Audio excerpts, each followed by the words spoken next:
Welcome everybody to Tokenomics episode number 3. We got the crew here: Anton Backman, principal at Play Ventures; Ethan Levy, legendary free-to-play game developer, reincarnated as an executive producer at Network Studios, making a blockchain-based legendary Heroes Unchained. Is that a good intro for you? GM. Yeah, that's a lot. You're a GM now? No, good morning. Good morning. Get up on your lingo. I thought you got promoted. I guess already. it's GN for you guys because you're in Helsinki right now, right? It's late in Helsinki, yeah. And I wanted to do that. Oh yeah, Mishka Katkoff, a free-to-play game developer. Also a legendary free-to-play game developer. I wouldn't say that. I would say wannabe legendary free-to-play game developer. Known, sadly, more for bullshitting, or for talking bullshit on the podcast than making a game. But I've been trying. Hard for 13 years. Right. Some good games. I'd say there were some good games, but Big Ups Army Attack. No legendary games. You literally have shipped legendary. Right. I shipped legendary and Dragon Age Legends, and every game I work on has the tagline "Be Legendary." Tetris, be legendary. That's it. I think that's the thing. Anyways, I got you two are the best ones to talk about today's topics. We're going to talk about building a blockchain gaming studio from scratch. Now, Ethan has built one, and Anton has funded several. So I'm curious to hear, to ask my questions, and then depending on how Ethan answers them, right. Anton will either say he would never get funding, right, or will get funding. Yeah. Let's find out how full of ish I am today. Ethan, can you talk about this? Like you're part of Forte, right? No. So, okay, to briefly touch on the Network Forte news, which is quite complex. Mm-hmm. The studio I used to work for, Network Incorporated, has split in two. Mm-hmm. It had a publishing business and a games business. The executives and the publishing business was all acquired by Forte. The first-party game development is now its own new studio called Network Studios. Mm-hmm. So I am at Network Studios, where I am making a game called Legendary Heroes Unchained. That game is being built in partnership with Forte. They're helping provide the funds, and we're using them as our blockchain platform. So heavily connected to Forte, but I myself and my game team, we do not work for Forte. Because Forte can't have gaming studios because they are essentially like a support platform for blockchain gaming studios. So them having a gaming studio would be a conflict of interest. Beats me. I don't know. I have honestly, no. I don't even know. Well, I mean, I don't even know what Forte does. I mean, it wouldn't be the first time we're seeing platforms aggregating content anyway, but it seems they wanna puzzle together something on the infrastructure side first before any first party content. Or they just didn't want Ethan's gaming business. Yeah. Many people do not. It was probably no matter how legendary it was probably too legendary for them anyway. Yeah, exactly. Anyway, we're not talking about Forte Network or any of that. We're going to talk about how to build. Yeah, I think I said it. How to build a blockchain gaming studio from scratch. We might talk about Decentraland in this episode, or if we don't have time, we'll talk about it next one. We'll talk about it in the future. All of my insights will still hold 2 weeks from now. Yeah. The market cap for Mana is $4 trillion now. Let's see what it is when we talk about it in 2 weeks. And then you guys are playing bunch of different game. What's the arena? What was it called? Thetan Arena. I'm really excited. Me and Javier Barnes are working on our first collaboration. Mm-hmm. Be careful. Arena. Be careful with Javier. He might write 30 pages. I'm only writing 500 words, and I'm going to tell him to. He said he wanted it short. So. Yeah, and we wrote a couple of things, and they were short, and we wrote them over a weekend. And then they would start writing the Clash Mini part, and I kind of didn't have the time to jump on it. Yeah. And then they ended up writing for 2 months straight. So I was like, that's crazy. Good that's podcast nice episode. I like that. Anyways, Mishka, are you gonna introduce the right to earn program for deconstructor? I'm actually so I've been okay. I don't know the crypto world who's cool or who's not, but I've listened to a podcast. I don't know, Full Send, and then I think it's called Full Send. Gary Vee was on it, and he was talking about his tokens and his stuff and the crypto land, and he's an entertaining talker. So there were some things that inspired me to think about like what could be a sort of a token for Deconstructor Fun. Now that we have events coming in and all kinds of stuff, let's talk after nice we finish recording. Talk.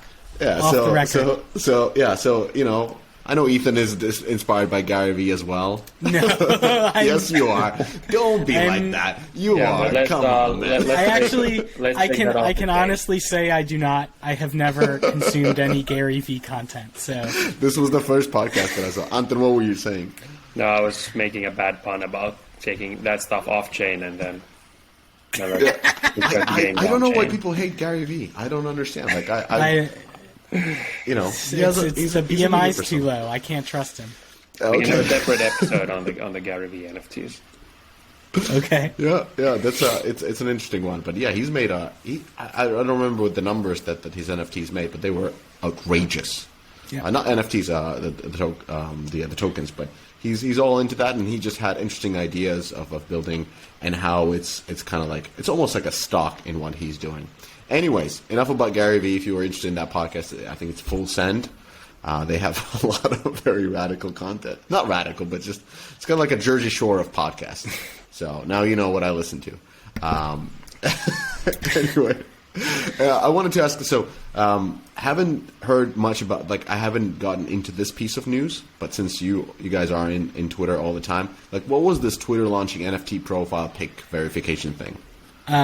If you are a Twitter Blue subscriber, so you pay $3 for whatever Twitter Blue does for you. I think it's like a creator mode, basically. I'm not really sure. But if you are a subscriber, you can link an Ethereum-based wallet and choose one of your NFTs that are on Ethereum and use that as your profile pic. And as opposed to giving you a circle, it'll give you a hex so that people know that you are the verified owner of that NFT. And that is a way of having a verified NFT instead of doing what I'm doing right now, where I just took a screenshot of Old Man Crypto and I made him my Twitter profile, and I'll change it to my Legend Map or my Ether Orc in a couple weeks, right? So it's kind of like the blue check mark. But I actually prefer Old Man Crypto the way he is right now compared to if he would be in a hex. Honestly. Okay, he looks better in a circle. I think he looks better in a circle. Was there some kind of a backlash about something where people were kind of screenshotting, or because that's what I saw. I would say not necessarily a backlash, just that the counterpoint is that nothing about this prevents you from. There's nothing that would prevent me from pretending I own a Bay Area yacht club and I'm just not willing to shill out $3 a month for Twitter Blue. Yes, why do I keep saying that? Bay Area Yacht Club. It's probably the BASI abbreviation. Yeah, sorry. There's nothing preventing other people from pretending they own a Bored Ape Yacht Club on Twitter. But to get the verified hex, you need to be a payer. So there's still a workaround where you can right click and save, but are you guys on Twitter? Yes, sir. I'm on Twitter all the time. Okay. I'm not paying for their subscription service yet. I'm just a little bit out of it. Every time I come back, and because we have the Deconstructor Fun page apparently there that I made some time ago, and I forgot the. How about you introduce some new morning routine that every morning you log on to Twitter, you post you post a tweet saying GM. And then GM. And then rinse and repeat.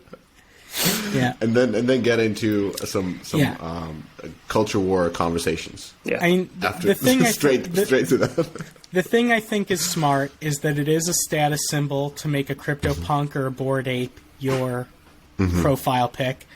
There are a lot of people who put .eth or .sol at the end of the name. That doesn't mean they own the .eth website, which is pretty expensive. I'm not buying famous aspect.eth anytime soon.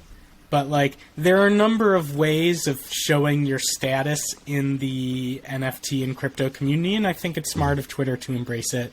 And I expect other social media platforms will do the same, and some people will embrace it, and some people will hate it. It's just like anything else. So to summarize, it's a way to verify that you own the NFT that is your avatar.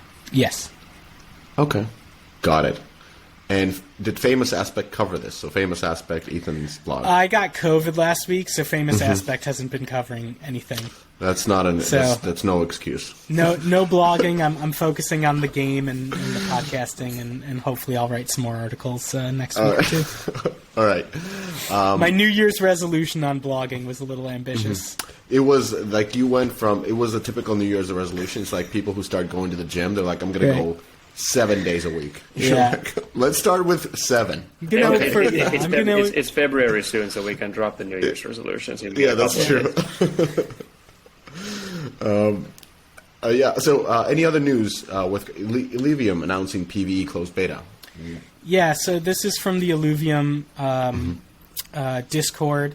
Illuvium announced their PvE closed beta. It's an upcoming auto battler. Pretty smooth sign-up process, registration process on their website. I haven't been following Illuvium too much, but it's one of those names that keeps popping up because it's pretty successful.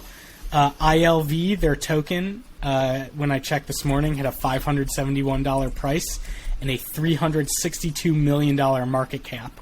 So Illuvium is doing really well, and I think just one of the recurring themes is that there is a lot of people generating value and revenue or funds to develop their game ahead of game launches. So they have the token, they have many NFTs, and soon it'll be playable. It's not playable yet, and they've already generated substantial funds to build their game in their universe, essentially.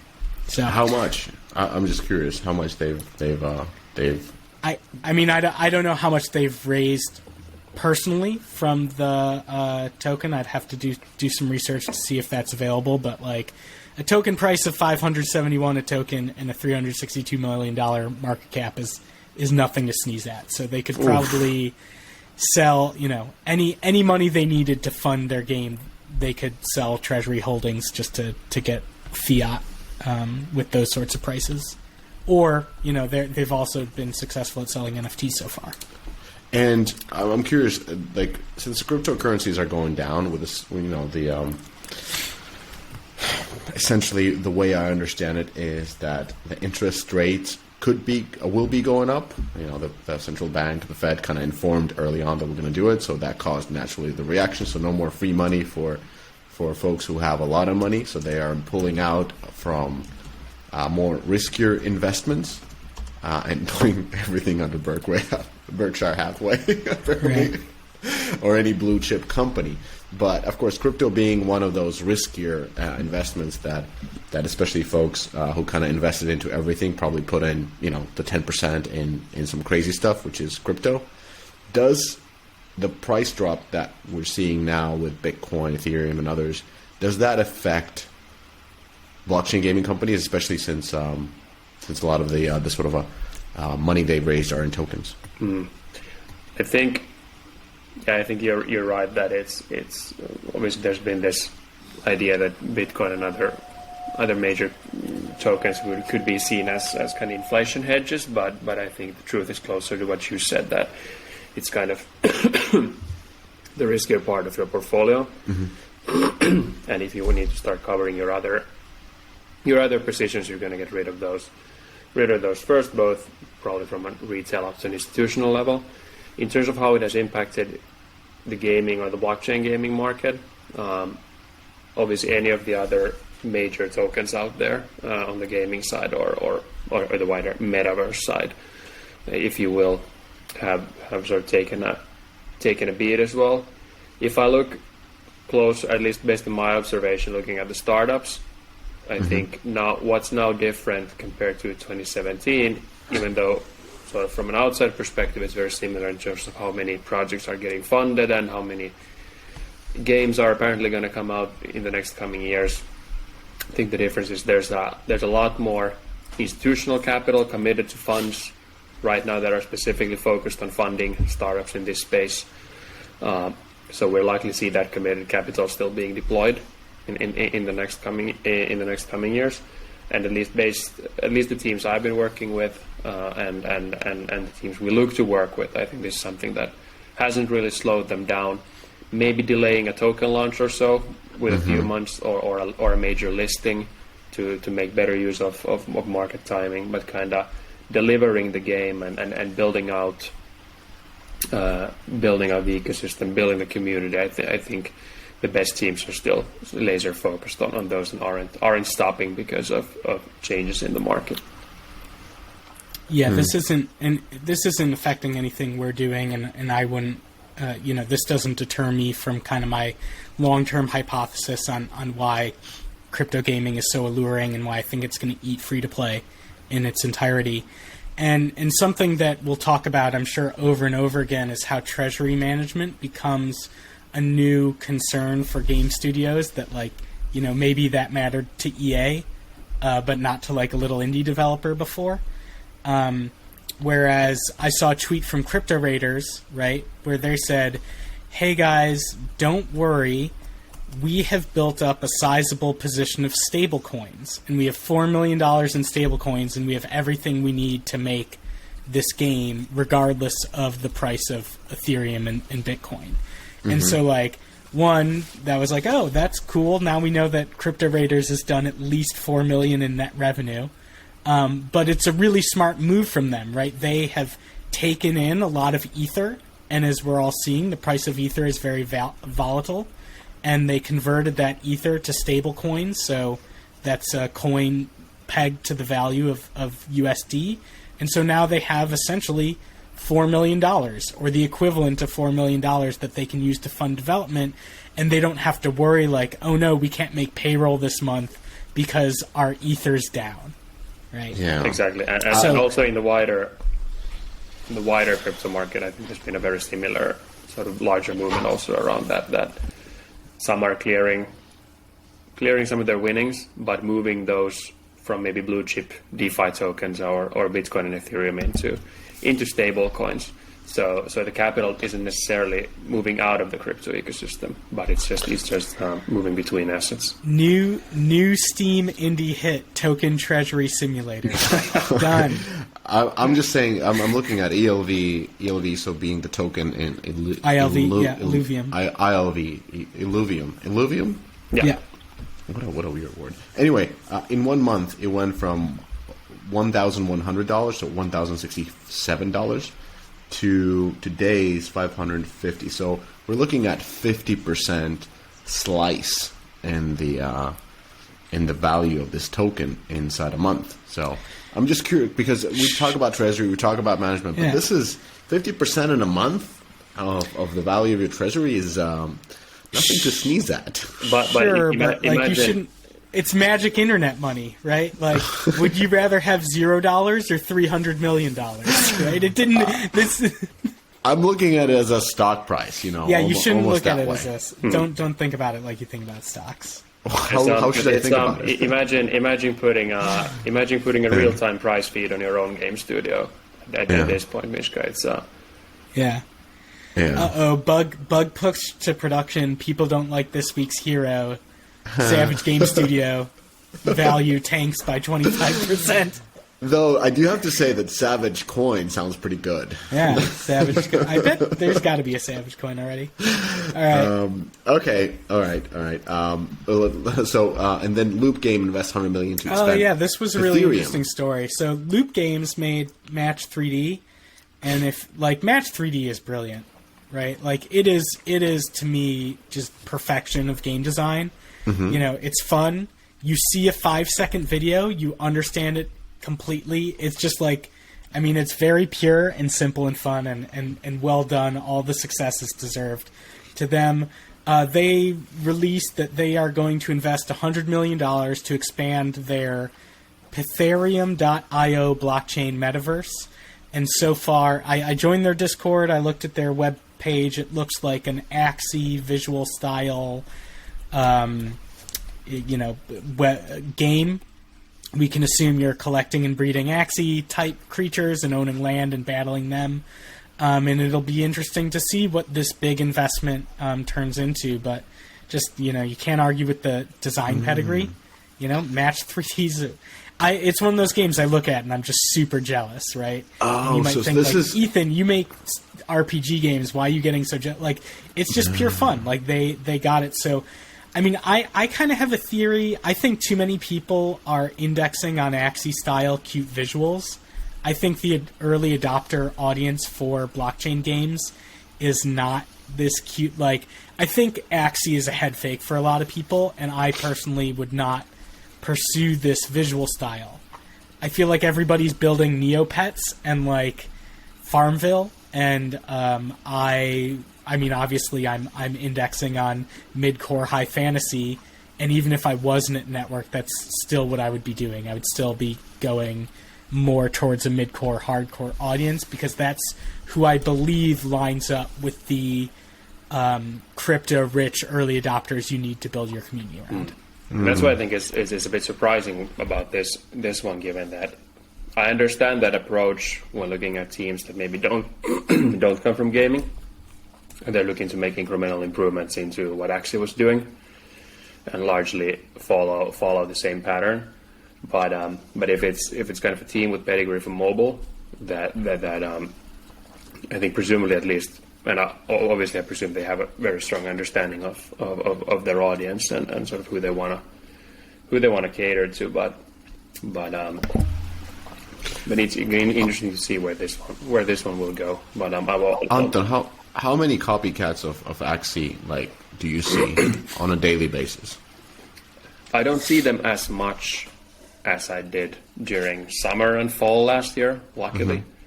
I think that landscape has also changed a lot from that time. I think I saw studios getting funded left and right that did their Axie versions on Polygon, did their Axie versions on Avalanche, Solana, etc. only with a pitch deck. But I think we're moving towards a situation where a lot of these crypto funds that mainly were funding these studios and other VCs as well, they seem to be a bit more hungry now to move into investing into infrastructure. And if you're now going to pitch a game, I think you're going to need to start showing a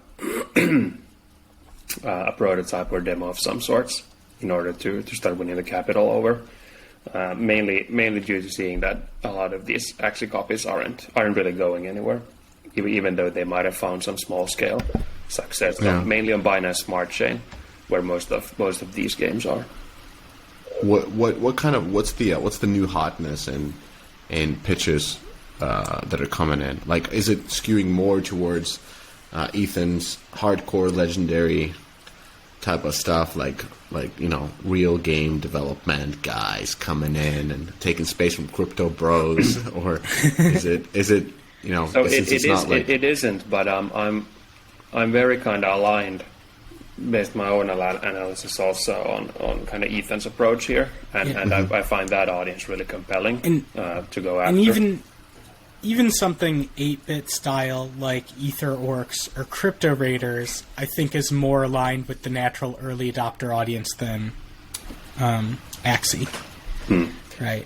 But still, I think very, very typical pitch in the space revolve around really kind of large-scale projects like MMOs, like large FPS titles, and often from teams that either don't bring much experience from gaming, or then they bring experience from very different games.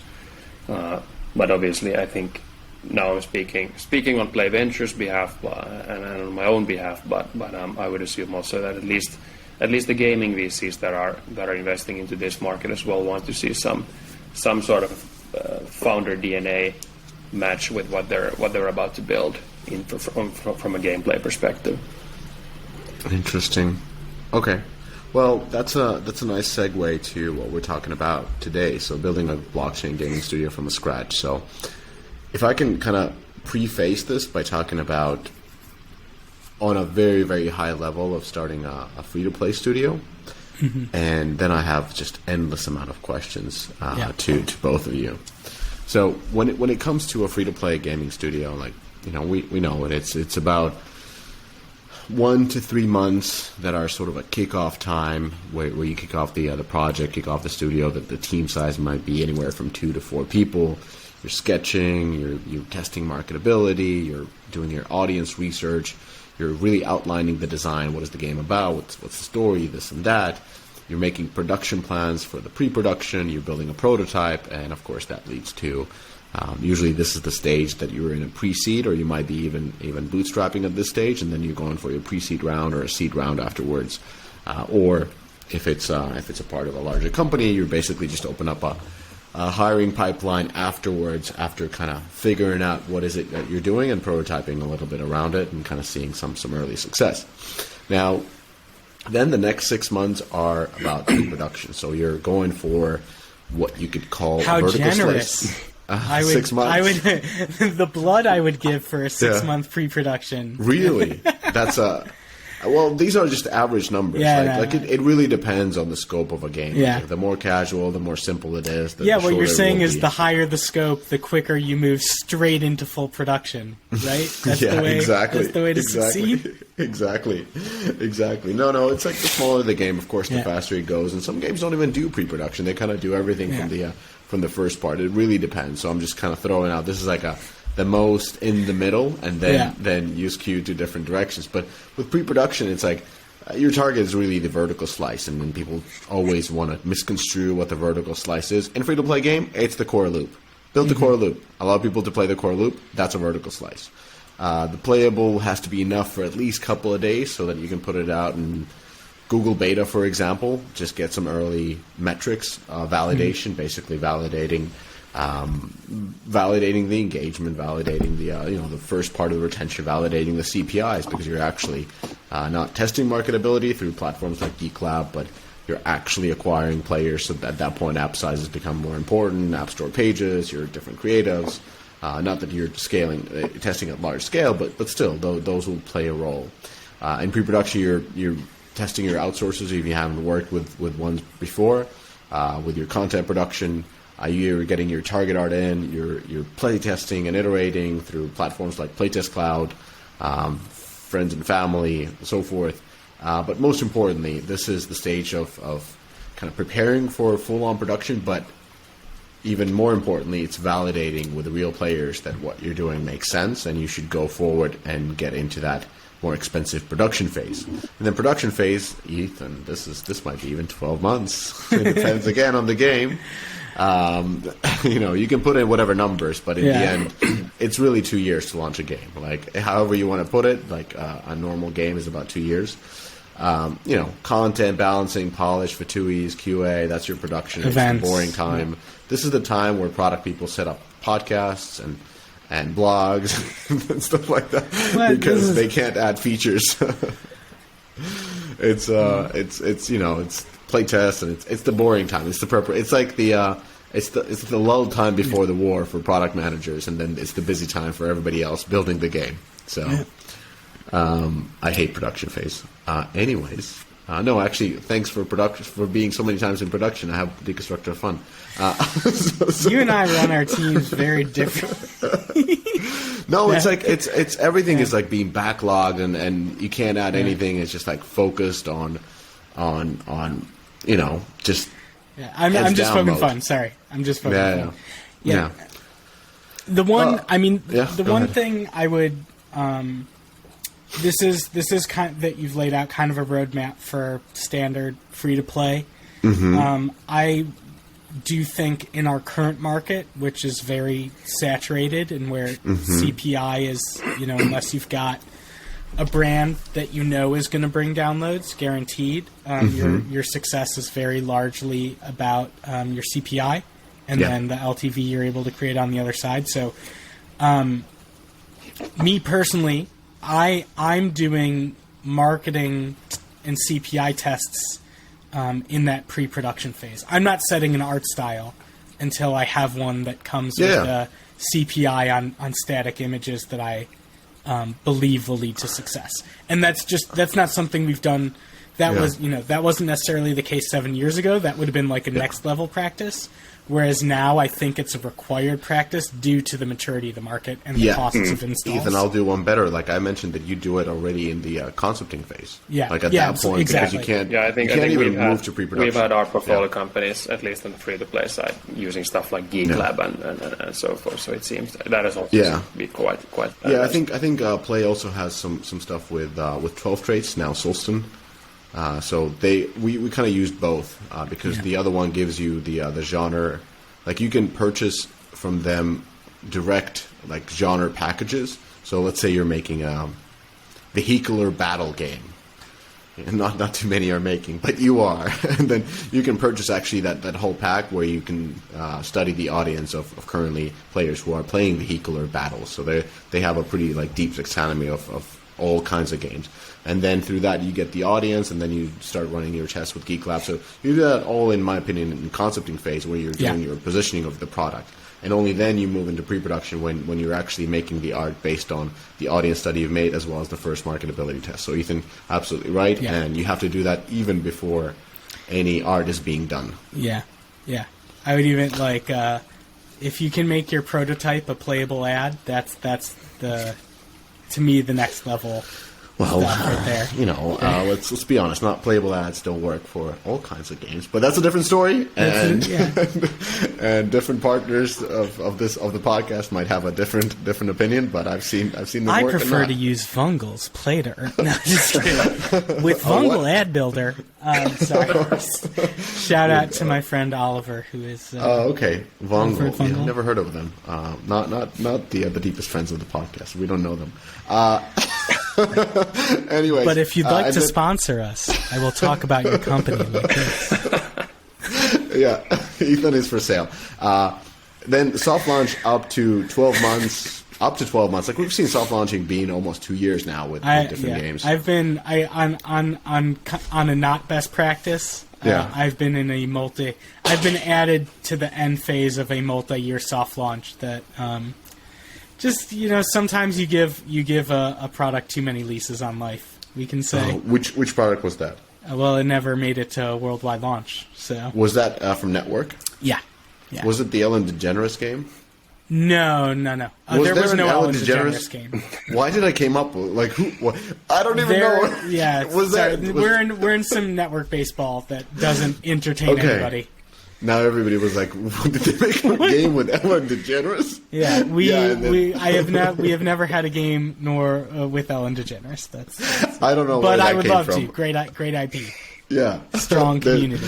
You could. It can get nasty, that game. Anyways, maybe a 2D merge game.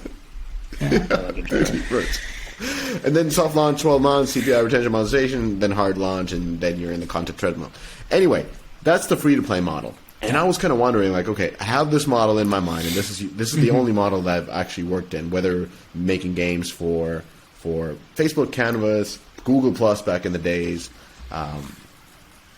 native on web or mobile. But this is kind of the model around which the studio is being built, and I'm very clear on what expertise are needed at different levels and how long different stages should be taking, etc., etc.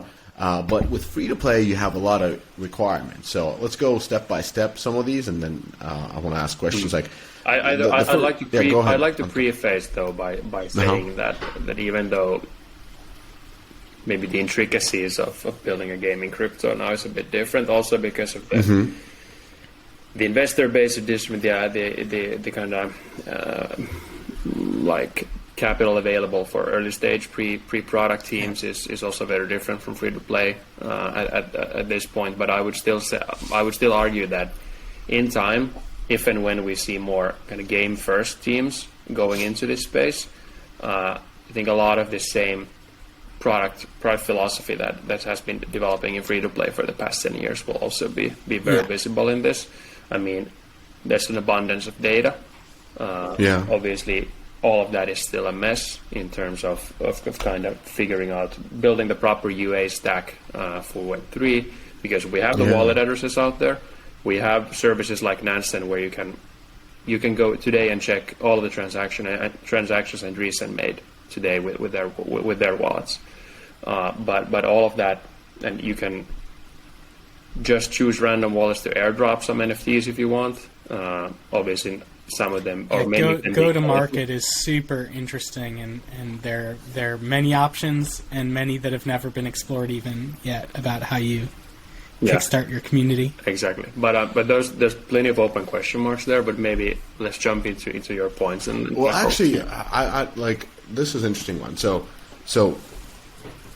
the way I've seen these blockchain games soft launch or however you want to put it is that they don't have anything else except maybe a video. I'm like, this is what the game will be. Here's where you can put in $500 to get an NFT that you'll be able to play it with. And I would say that's the first step, but I think we've already seen a couple of interesting alternatives to that. I don't know if you guys saw, Ethan probably saw it, the new startup by Kevin Lin, so one of the Twitch co-founders. I think they were building a game called Duskbreaker. Oh no, we're talking about something else. Oh yeah, that was Justin Kahn's. But if we look at wrong startup. Which one are you talking about? Their game is called Duskbreakers, and what they did initially is that they released this super simple single-player roguelike that they had sort of people competing for who's going to complete the level with the best score, and then they ran this leaderboard on their website, and based on your performance and based on your rankings in that sort of demo of the game, you were allowed to mint an NFT then. And that was kind of also, I think, an interesting way to create some early buzz around it and giving something into the hands of players. But it seems that because we have a better way to reward users early, because it's not sort of super complex to, for example, spin out a simple token that can be rewarded or a set of NFTs. That we can, or I think developers can put out really rudimentary builds of the games, or even just parts of the game early to the hands of the players, just so that there's something to play with and something to earn also at this point, even though it kind of wouldn't have any utility yet, or the fully fledged game is still years away. But teams are experimenting with different things than only dropping the NFTs and tying some kind of early stuff to it. A bit like you would be releasing a really sort of broken tech and buggy version of your initial free-to-play title. So I'm looking at Duskbreakers. So they had this Duskbreakers play-to-mint arcade minigame. So essentially this looks like a Unity prototype. Super simple. Just but they had a bunch of people playing this one. And what does it mean, play to mint? Like you played it, and then just to be clear, you mint. Do you spend any money to mint? Depends. I don't know Duskbreakers specifically. It kind of depends what chain you're using and how they want to. So for instance, they could have actually. The company can pre-mint everything for you and actually just airdrop for you if they want to be the most delightful. Or they can put it on a website where you do press a button and you do have to pay the gas fee associated with minting. There's a lot of options there. And I recall that for Duskbreakers, it was so that you got the right to basically mint it. Because if you airdrop directly, I think there's a risk that you just airdrop it to people who are never going to claim it or who are never going to use it. But by having the minting in place, the ones who went the extra step and paid the gas fee, and maybe it could be argued that you get more, or at least maybe not more engaged users, but at least users that are willing to at least speculate on the future success of your game. So I think what's interesting. Well, one thing that I would, as you were going through your how to start a studio, that it made me think of also was when I think about my own journey. Yeah, talk about that one. And then other people's, who I'm talking to, who are experienced devs. So most of the Deconstructor of Fun audience is probably experienced free-to-play devs. I think that you cannot possibly over-index on the research phase of understanding the blockchain space. And I would encourage you to do as much. Don't just listen to us talk and read our articles and read the stuff we share on Twitter. Like, I think you really have to join Discord communities, swap for tokens, join staking pools, buy NFTs, follow projects, play some of these games, figure out what playing these games mean, and really understand what I mean when I say, hey, the game software is one part of a much larger picture, and that whole picture is your game. I'll be totally honest. I've been doing this for it was about a year ago that I first started researching NBA Top Shot. Mm-hmm. And it's not like I've been spending a year full time doing nothing but figuring out blockchain games. But I honestly only feel like I started to get my sea legs under me and really understand the space in the past month or two. Right? And that's come from the hands-on work of understanding what other people are doing and how they're finding success with their products. And so now that I do know all those things, or some of those things, when I talk to another developer who's like, yeah, we've got this live game and we're going to talk to so-and-so and we're going to add some NFTs to it, and we're going to get some 22-year-old who understands Discord and give him a big budget, and then we're just going to something money. Like, you can kind of feel it, that they don't authentically understand the space yet. Mm-hmm. And I definitely don't, as much as, when, someone who's been doing this stuff since 2017, they know a lot more than me, but I think there's a lot of humbleness you need to bring to it and a lot of learning you need to do so that you can then go and form your marketing, your product strategy for what you think will be successful for your studio. Okay. Join Discord, swap tokens, stake in pools, follow projects, play these games. Basically, you're saying what Gary Vee said, just, Is the legendary unattractive Gary Vee. Is the legendary Heroes on Chain Discord already up and running? Yeah. No, it is not. And when it is running, it will be very cool. So but if you go to our website, you'll see that we've already pre-registered over 100,000 people. That's a real number. I have some go-to-market strategy that I'm very excited about. We're going to do some cool shit, and that cool shit is only enabled because of Web3, really. Okay, I'll jump in and ask in the general chat, when token? When token. Now, of course, over-indexing on understanding the blockchain space, that makes all the sense, and you should be focusing on that, and you should be doing that. But in the meanwhile, let's say you are starting a studio. So, Ethan, when you got into this, they're like, Ethan, we get you. You've being converted into blockchain gaming on the it was the Top Shop, and you were talking to some dad in South Carolina or North Carolina. You live in South Carolina. South Carolina, yeah. Raleigh. Raleigh's that's where Epic is. That's up at Raleigh, Durham. Sorry, again, this is totally not exciting for the audience. No, but still quickly underlying or sort of adding to Ethan's comment, I also can't emphasize enough the time that needs to be spent in, it's huge time. Not time, but kind of repeatedly sort of revisiting sort of why. I think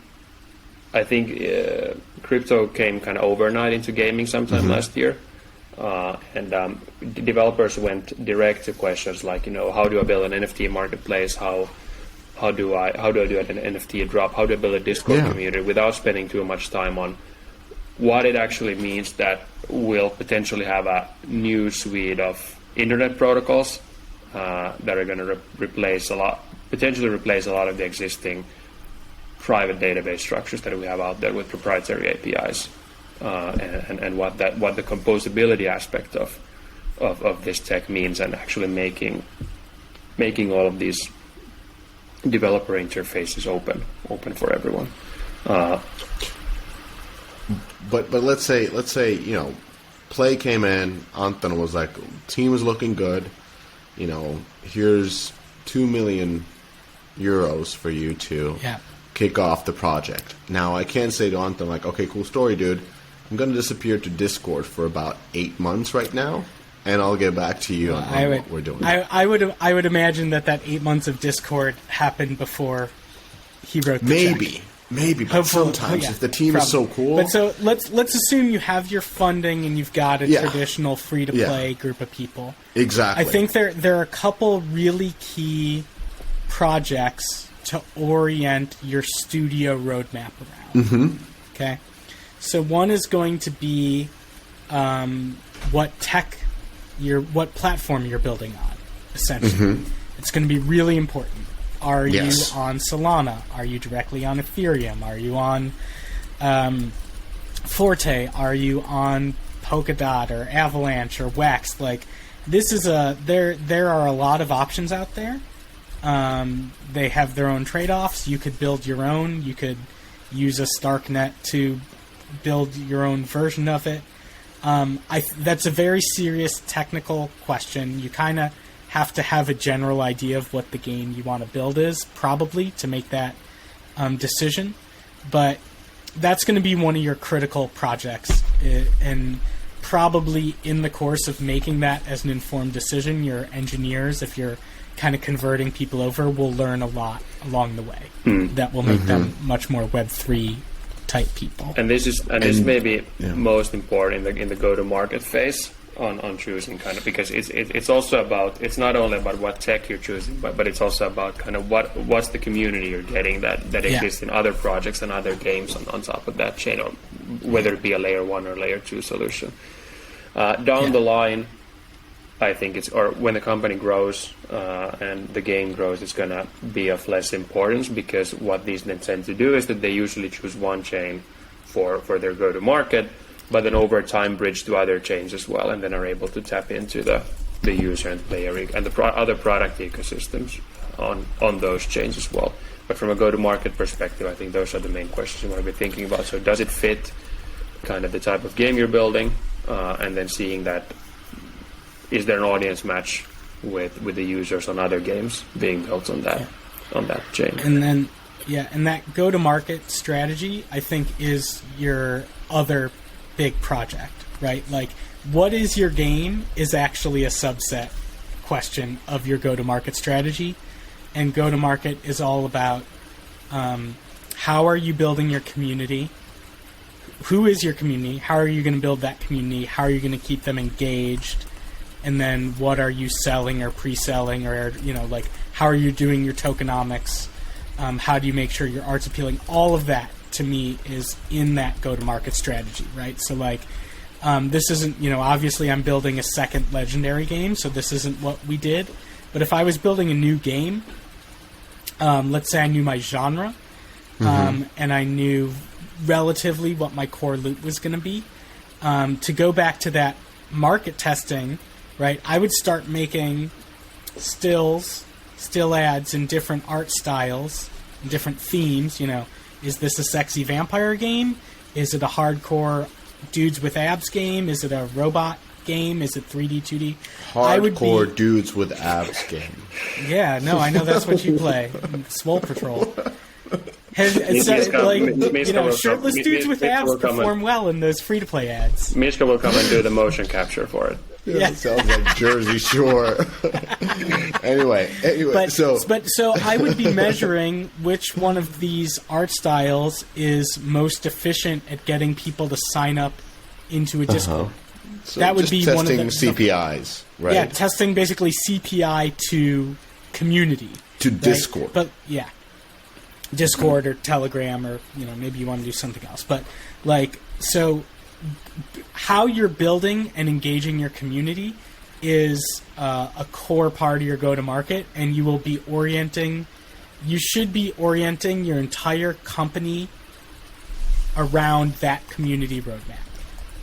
If you're thinking that way, you're thinking properly about how to build a Web3 game, right?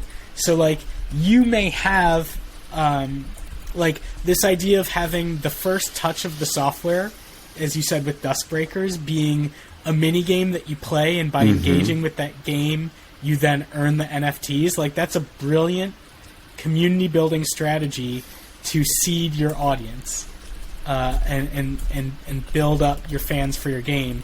And hopefully they've built something that they can use to keep those people playing for a couple months while they're building the next thing, right? And that ties into their pre-sale and their token launches. So like, there's a whole lot of choices to make, and really I think like you need to understand the tech, you need to understand who the early adopters of crypto games are, and you need to understand who the audience you want to build is, and how you will orient everything you do around them. That's a fascinating thing, because we were talking with this. We recorded a podcast with Joachim this week. Actually, we're talking about fundraising in 2022, and we were naturally talking about blockchain gaming. And he kind of said that he mentioned that in his perception or opinion, the studios that have a hyper casual background are strong here because they are so quick at testing. And I was like, I don't buy that, because they don't do live ops, they don't do communities, they don't do all these aspects that even you just described. They do prototypes. And I don't think the making a prototype is the most important part. I think, as you said, building a community in a Web3 game is the most important aspect. So I would argue, on the other hand, that teams that have experience in community building and strong community-focused approach are actually the ones that stand out. But couldn't it be argued that if we look at teams that are predominantly free-to-play, probably the only known sort of way to grow the games for them have been performance marketing. So there hasn't really been that kind of a grassroots community movement. So I think if you're coming from free-to-play, you're anyways going to have to go. It depends on the genre, though. Huh? It really depends on the genre. That there are some genres that are incredibly community driven. Social casino is actually incredibly community driven, like the VIPs. Some mid-core, hardcore games are very community driven. Whether you were talking about the MOBAs or the certain shooters or any sort of a guild based games, like I remember even back in the days, Clash of Clans had incredibly strong community. And for example, Supercell has always invested very heavily into community management with their games, and that has paid off in very long lifetime values among of course other things. So I wouldn't say that match 3 games don't have strong communities. It's because this is a different thing. But there are genres that are very community driven. Yeah. So and then sorry, another thing, another big project. I mean, this goes under, to me, community building, but your this ties to both everything I've said. Your tokenomics model, and really having a good handle on what your intentions are there, what your sinks and taps are, and how you're going to build a long-term stable economy through different gameplay systems is, like, again, a critical project of that first pre-production phase, right? Because, like the example I talked about on Twig this week already, like Axie Infinity, my Axies are worth a quarter what I paid for them. And the AXS token is down and the SLP token is down, and both those things happened before the crypto market crash. And that, I said on that episode, like, the Axie game economy was set to bust because the only thing you do in that game, the price of all of those things is, the reason people want them is so they can use them to breed more Axies, which increase, like, the whole point of the game is to increase the supply of Axies in the system. And so that means there's going to be a natural point where everybody who's joining the game is joining the game to breed Axies, to sell Axies to other people who are joining the game, and eventually you're going to get oversupplied on Axies, and the price is going to crash, as they have. And the price of the tokens whose only utility is for breeding Axies is also going to crash. And so my guess is that Anton and others like him are asking much more pointed questions nowadays about your long-term economy design, and how you're going to keep things stable and growing over time. And that's a subset of your game design and your community plan. But that's a new and very fun and very difficult challenge. This is also where I think that developers with a free-to-play background also have an edge in terms of being able to think more broadly about sinks and obviously currency generators as well. I do think that during this year already we're going to start seeing some hybrid models. I think up until now, obviously, it's quite clear cut if it's kind of purely free to play or if it's kind of purely a blockchain game with the economy running on either one. Mm-hmm. But as more free to play teams are coming into space, I think we'll see them experimenting with sort of parallel economies. If you will. What do you mean by a hybrid model and parallel economy? Can you give an example? So I would be looking at a game that has, or in that scenario, you would have a game that kind of has a traditional IAP economy as well. Mm-hmm. If you want to be distributing through the App Store, and you want to be you also want to cater to those. If you talk about midcore, you want to be mm-hmm. catering to those whale users as well, without sort of forcing them to sort of set up their wallets and so doing that. So a typical free to play from that perspective, and obviously sort of tapping into the direct sales of what you're doing with those players. But and that's useful maybe from a targeting perspective and sort of utilizing a lot of the existing infrastructure on social platforms to get the more kind of mainstream free to play users into the loop. But then potentially introducing kind of a side loop in the game that sort of if you want to play the game 100%, you would tap into that side loop as well. But if you only remain to play the free to play loop, you might only get 80% out of that game and 80% out of the progression of it. And using existing tactics to retain, obviously paired with now the new ones with all the community tactics as well, but pairing kind of the old and the new, using known tactics to retain people, and then gradually sort of moving them over also to the NFT and the play to earn side. And then the next step then be that each subsequent game that comes from that studio would increase that on-chain element constantly.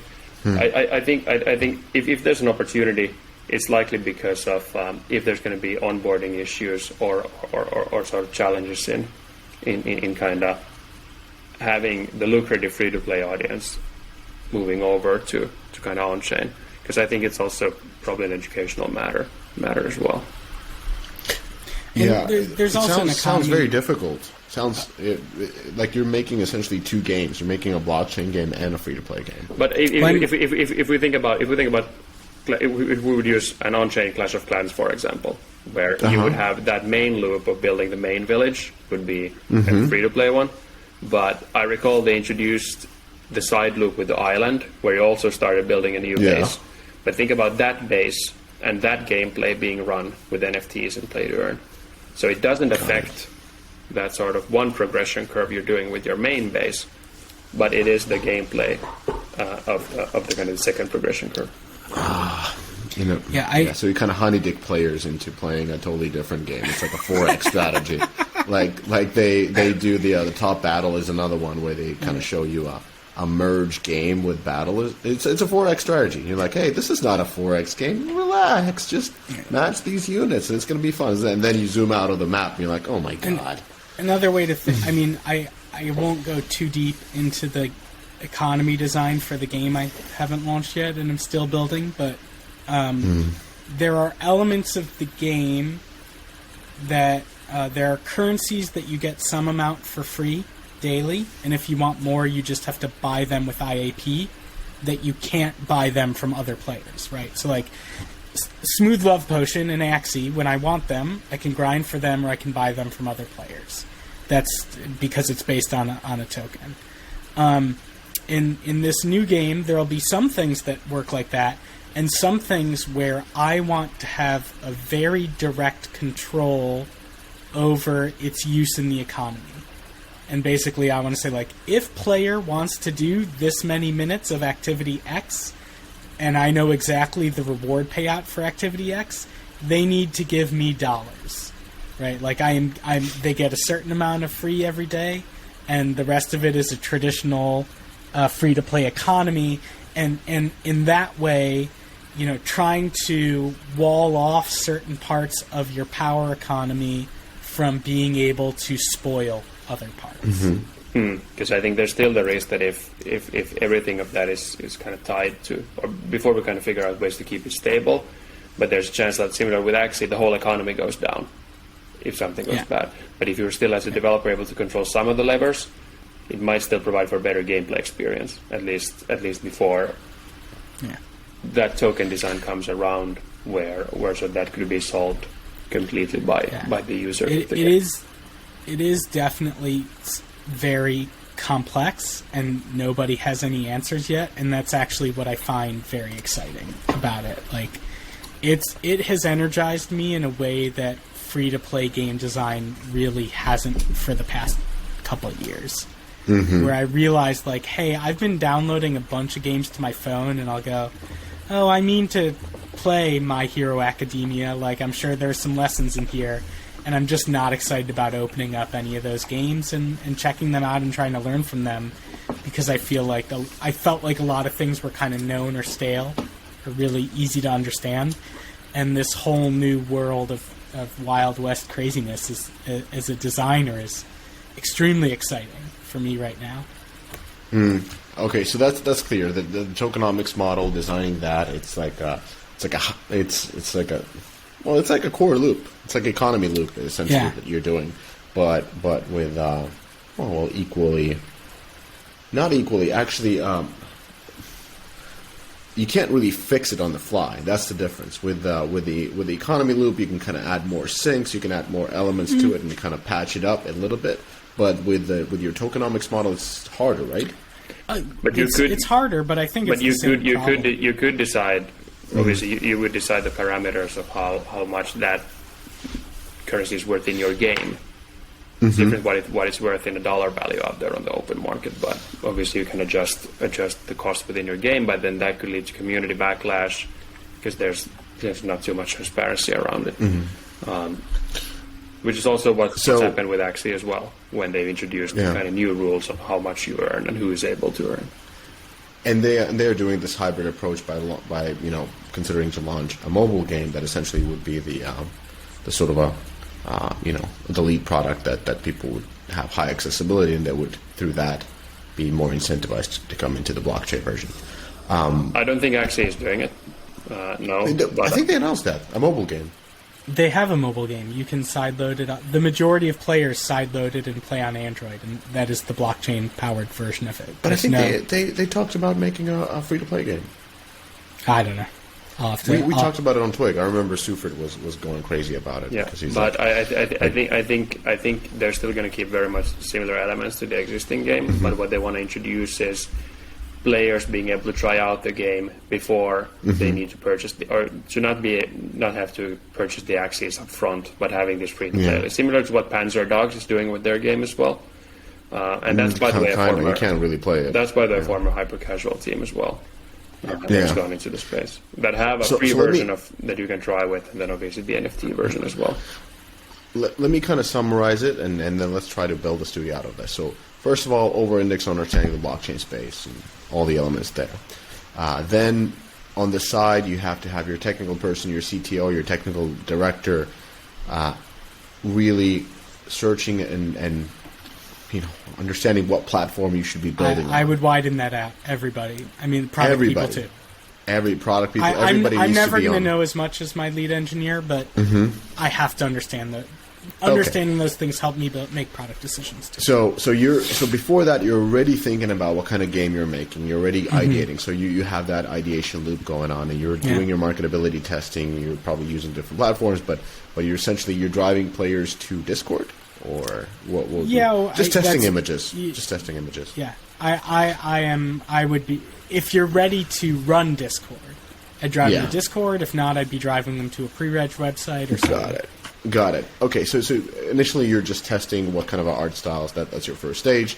Really looking into the whole space, looking into different platforms. Testing traditional free-to-play way, what your game would be looking at, but at this point you already know. Let's say you're building an RPG, you already know it. It's going to be like Axie Infinity, but with dragons. Hula. And then you're testing that, and you're running a bunch of tests, and you're showing core battle gameplay, and that could be a different type of battle that is happening. But essentially that's your phase. Is it at the same time you're thinking about how your go-to-market strategy? Yeah. I think, if you've got enough people, you've got somebody, you're figuring out your tech, you're figuring out your go-to-market community strategy, you're figuring out your audience appeal, and you're figuring out your tokenomics. That's how big. What's my starting team looking like here? So typically how I can chime in here, but I think the typical teams that we have not been seeing, if they come from free to play, very, very similar to any other free to play team that is out there. But I think some of the early key hires they're looking for is obviously an art director for the team, as to start creating the look and the feel of what they're going to build. And actually very early on also someone on the community side who's going to take the lead on the Discord, on the Twitter, on the Telegram, and just start sort of posting there and putting in the right Discord integrations. That's the 22-year-old Gary V. That's the 22-year-old Gary V. Yeah, I have a job rec I need to write this week. I'm hoping to create a new job category. I want a product manager whose product is the community. I don't want a community manager. I want a product manager for the community who's running live ops on the community. That's a nice way to frame it. Yeah. I like it. Yeah, maybe. I would still take the young Gary. I'll take the young Gary V, the hustler. Anyway, so community is important, art director important. What else, Anton? If there isn't kind of in-house smart contract development experience, I wouldn't say it's kind of an immediate need. If you don't have that, I think it's good for the game designer to get acquainted with token design and try to build some of that understanding in-house. There's a lot of stuff to benchmark to right now because everything is public, everyone posts their white papers around it, but still emphasizing that also on that front, everything is still very much a blank slate. There is no kind of gold standard of doing things. It was easy to get kind of trapped in thinking that the Axie dual token model is the way to go, which was then mimicked by a lot of other studios as well. And that worked for Axie initially. It remains to be seen if it works for them long term, but emphasizing that there is currently no correct way of doing this, and developers and designers are free to kind of design what could make for an interesting token design and fair tokenomics that sort of the community gets excited about and feel that they actually are part owners in what's happening. Because all in all, I'd say these game teams, my prediction is that these game teams are going to be looking quite similar. A couple of additions to your typical free-to-play team. If Ethan's prediction goes or happens that sort of this will eat free-to-play, or at least evolve free-to-play into something different, then it's likely designers are going to look pretty similar, but there's a couple of extra muscle you're going to need to your team. But the mindset, the philosophy about kind of creating the product, being data-driven about it, listening to your users, you're just listening to them from different channels right now in the get-go when you're bootstrapping the community. I don't think performance marketing is going to disappear completely. I think when these communities start to mature, they probably represent your golden cohorts or something, but when you want to start scaling outside of those really engaged communities who want to hang out with you on Discord, then probably or most likely some form of performance marketing will kick in. But a lot of that stack from a Web3 standpoint is still yet to be built. Interesting. So very similar, but still some of the differences. And how much would you still approach the early development in the same way? Like, do I have to prove out a good game, or is it just it doesn't matter? I think it's going to change over time. I think it's going to change over time as investors get smarter. There's probably a bunch of investors that are going to burn their hands, and they're not going to be investing in blockchain gaming in a couple of years' time. Yeah. And it's probably going to look similar to as kind of funding a free-to-play studio looks like right now. If you're a super experienced and successful team, you're likely going to have an easier time raising your pre-revenue fundraise and pre-KPI fundraise. And then it's more of a spectrum of where you fall in with your experience and previous traction and how well your current prototype is doing. Because at the end of the day, I think we're going to have to see. Investors want to see some proof points other than of course. Everywhere. I really like I've been listening to others than Gary Vee. Let's be honest, but on not on blockchain gaming, but on blockchain talks, and some of the people have shit. Even Gary Vee. I have to forget Gary Vee. It was just a podcast I listened yesterday, so it's in my head. And he's like such a I'm going to get you a Gary Vee sparker. Poster for the next episode to put up on the wall. wall. That would be really good. That would be really good.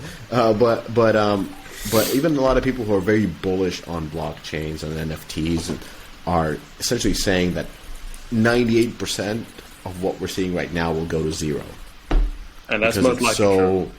Yeah, because it's so short-sighted, in there for a quick buck. And I think that's a lot of the stuff that we're seeing, and that's why a lot of existing developers are essentially saying we don't believe in this, and I think everybody's right. Like both the side that is saying that this is the future, as well as the side that's saying all of this will burn to the ground real quick. Yeah, I mean, it wasn't announced yet that I was working on a blockchain game, but my GDC talk last year was called Building a 10-Year Game Economy. And the reason it is because I was thinking about how to build a game with 10-year retention. And that's because I think the key to success to building the next mega franchises of Web3 are not about slash and burn, pump and dump tactics that are giving, that is the reason why 98% of this is going to go to zero.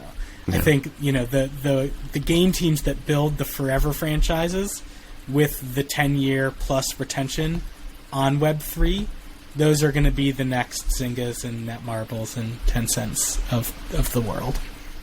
Hey guys, so eventually Microsoft will own them all. Go ahead. Guys, we're a bit over time, and I need to. Of course, yes. On that note, let's wrap up. Anton needs to be giving away money for top developers. So, thank you everybody for listening. If you want to get funded, talk to Anton for your blockchain gaming. Thank you, Ethan. Thank you for giving this. I kind of want to summarize it. So, keep your head in the business. Over-index on understanding both the blockchain space as well as the different platforms. Think about go-to-market. Experience go-to-markets. That's what you're doing. You're in all of this, of these. You're looking what works, what doesn't, and that's why we're talking about having the community person to do the go-to-market. If you don't have 300 in your red dot on Discord, you're not in enough channels. That's you're not in enough servers. Anyways, do that, join them and see kind of how it feels. The problem is it takes time. It takes time to really get it. It's like with a free-to-play game. It takes time before you know it. It's like with any big game, it takes time before you understand it. Think of it as fucking World of Warcraft. You can come in and after one day, you'll be like, I don't know what the talk is about. Exactly. It is going to take time, a long time. If I really think about being a free-to-play designer, I don't think I really understood how to monetize a free-to-play game successfully till I was 5 years in. Really? I got it on the first year. Yeah, that's why you're the master. It was army attack. Anyway, so no, it's absolutely right. It's really getting into it and kind of understanding that this will take time. You won't, and I believe that people are reluctant. I'm one of them. People are reluctant to believe that this is the next thing. Yeah. Because they don't want to invest the fucking time. Yeah. It was the same thing with everything. I wish this burns down so I don't have to go on Discord channels and figure this out. Yeah. But this is my lazy side thinking of it. My logical side is I need to sit with Ethan. The less you study now, the more you're going to have to pay me as a consultant 3 years from now when you're in exactly. So that's why pivots to blockchain. That's why I have Ethan on every second week here talking sense. You have your go-to-market plan, and that basically, I think you can get your go-to-market plan by just experiencing enough go-to-market. So when you hire that community person, you'd be like, hey man, this is what happened. It made me feel really good. I want that same thing plus that thing that they did. And the real insight here is to think about if you're doing a free to play game right now, building a new studio, you could frame every choice you make in under the frame of CPI versus LTV, right? Like, how do I go from where I am today to the point where my cost per install is lower than my day 120 LTV, right? And that can give you the framing. And my theory here is that you can build your go-to-market plan and therefore your entire company roadmap within the frame of how am I building my community? How am I attracting them? How am I retaining them? How am I growing them over time? And that is the mental frame with which to lay out the key beats for your game studio and your key hires. Yes. And then you just go. You just put stuff into the market. I like the Dusk Rider stuff where you just put in a little demo out and let people play it and they can mint afterwards. I don't know how important that is, but at least it feels more tangible. We could do a whole, maybe a follow-up episode on airdrops and community bootstrapping strategies to get into that further. That would be fun. Okay. Well, Ethan, that's it. It's getting closer to midnight here in Helsinki. I need to sleep on this. Yeah. Let me just close with my new hotness, because I bought a new token just for today. My new hotness today to close it out is Zug, the EtherOrcs token. I saw a Twitter thread from them about their first 100 days of development and how much success and momentum they have. And I was impressed by just the community focus and the constant shipping and the momentum. And so I traded a little bit of ETH for some Zug today. So Zug is my new hotness, and I look forward to digging more into EtherOrcs.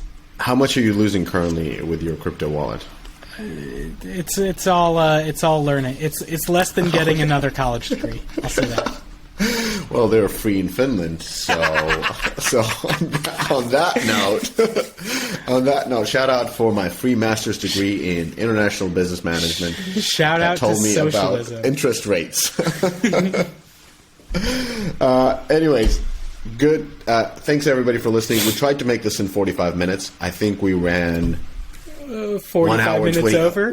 We ran 40. But here's how you should approach it. Double the content, double the value. It's double. And no tokens asked. But stay tuned for Deconstructor of Fun token. Ethan Levy is the coin master on that one. So we'll figure out what to do with it. On that note, goodbye, everybody. Thanks for listening.